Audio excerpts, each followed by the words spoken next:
Chase Daniel, former NFL quarterback, and you'll love the Chase Daniel show on YouTube. He breaks down everything. He knows what he's talking about when it comes to quarterbacks, and he joins us on the program. All right, Chase. Lions, what they did on Sunday. How would you factor in everything with the game, the location, what you normally do, what the Niners were doing? Like, how do you come up with the decision? Either you're with Dan Campbell or against him. Yeah, I mean, look, this is what Dan Campbell has done the entire year long. And so I believe that what he felt was right. He was very excited about it. He was very confident about it. He saw these shots on the sideline, they kept going to him. But my pushback would be you got to understand that there's moments in certain games.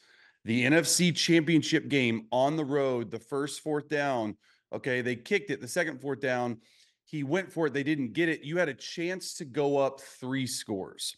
And when you have a chance to go up 17 points, you're up 14 on the road in a hostile environment with Brock Purdy not playing well in the first half. And really, this third quarter is when he started heating up. You have to take it. The 3-score deficit for someone like the other quarterback does something with your mind. You're like, man, okay, I can get 2 scores. But when you hit that 17-point threshold, in my opinion, that's tough to come back from. The pressure mounts on you. You got to understand where you're playing. So, look, I think he should have kicked both of them.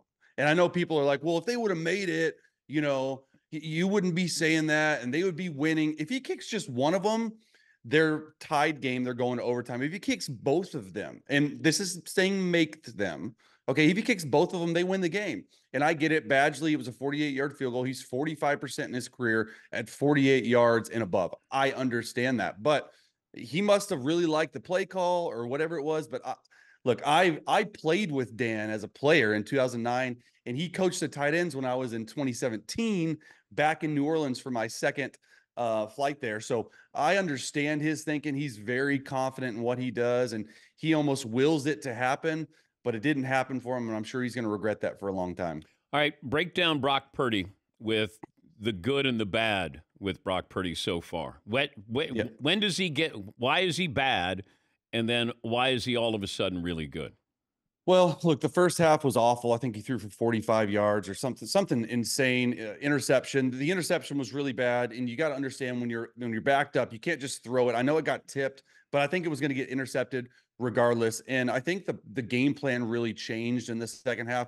They started spreading everyone out and empty, and he started just finding completions. They got Deebo Samuel involved, and I think that this is the biggest thing that separates Brock from, say, a Jimmy G or other quarterbacks that Kyle Shanahan's had in that system is his legs. He ran for 51 yards, right? 4 yards less than what Lamar Jackson ran against the Chiefs. So that's an underwhelming part of his game that people need to understand that when this happens like that, it's huge when things are covered downfield. If you can just go out of the pocket and move to your right, to your left, up in the pocket, just buy that extra time, it puts a lot of stress on the defense. And look, I've been saying this the whole time, Dan, on my YouTube show, on NFL Network, national TV. Like, I don't understand the Brock Purdy slander at all. And that's the biggest issue I have with so-called experts that don't even watch the film. They watch a couple highlights.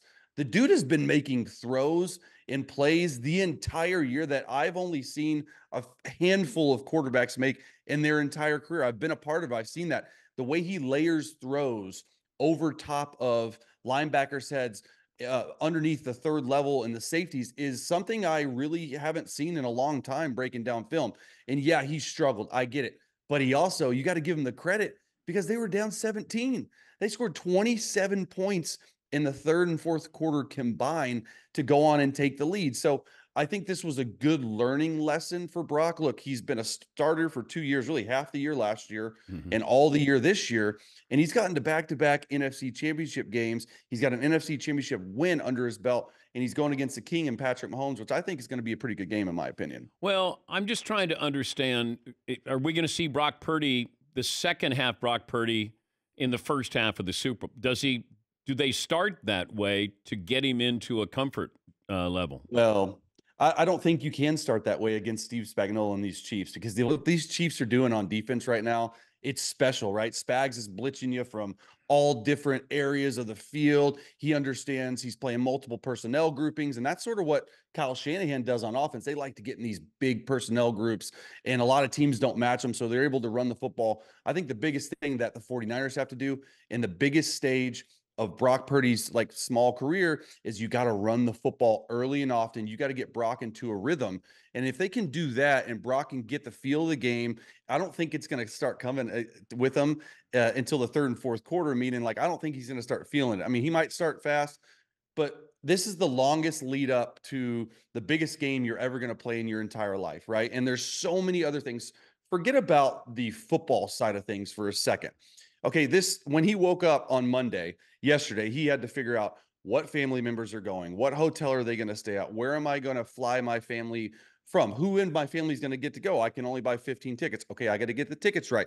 I got to understand, hey, do I need to prepare more in the first week, or should I just go about my business, not prepare at all? Should I go into, there are so many things other than football that he has to worry about. And my advice to him, being a part of it and being a part of with Drew Brees, is get all the stuff that doesn't matter out of the way in the first 4 and 5 days, and then spend the next 10 days just focusing on football. You got to have a no man. What does that mean? You got to have somebody in your The clique, bad guy. in your party, the bad guy, because you don't want to deal with it. I would turn my phone off. I would just say, hey, if you need anything, go through my dad. He can be, he looks like he could be a good no man to me, or his mom, or his friend, or his buddy, or somebody, so he can just focus on the main thing. And that main thing is winning a Super Bowl.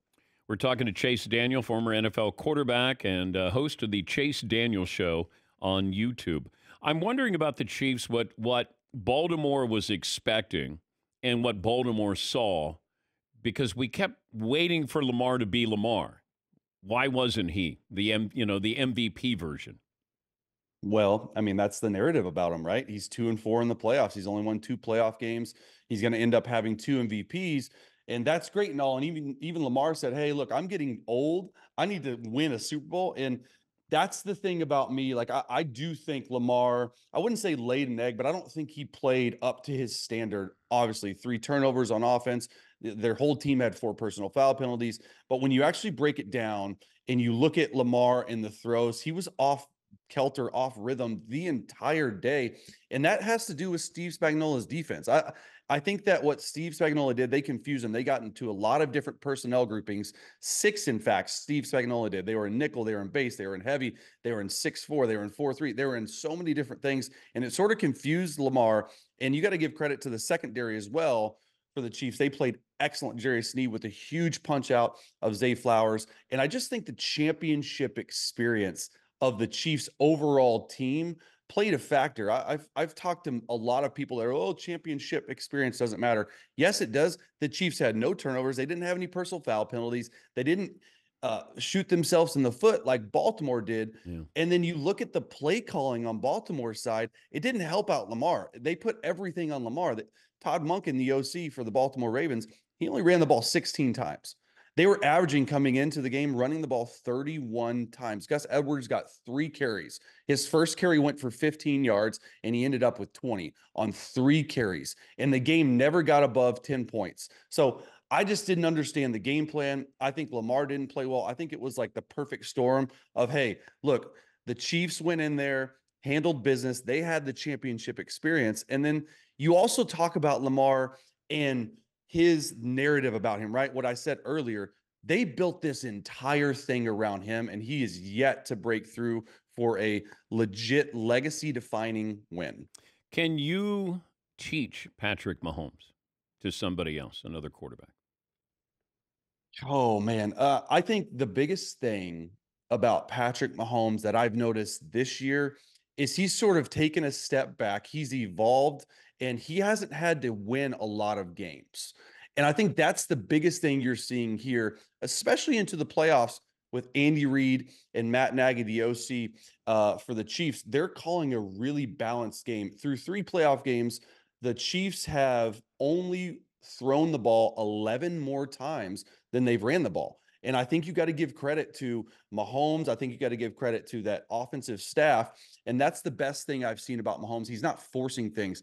He's not taking sacks. He's really done a good job. And he even said it in the press conference when he was praising Steve Spagnuolo. He said, I've had to take a step back and understand how to play the game a little bit different because we have a once in a generation type defense. And so they're winning games because of the defense. But I do think when you look at the playoffs in those 3 games, they're starting to cook. And that's bad news for San Fran's defense, which has gotten run over the past 2 playoff games.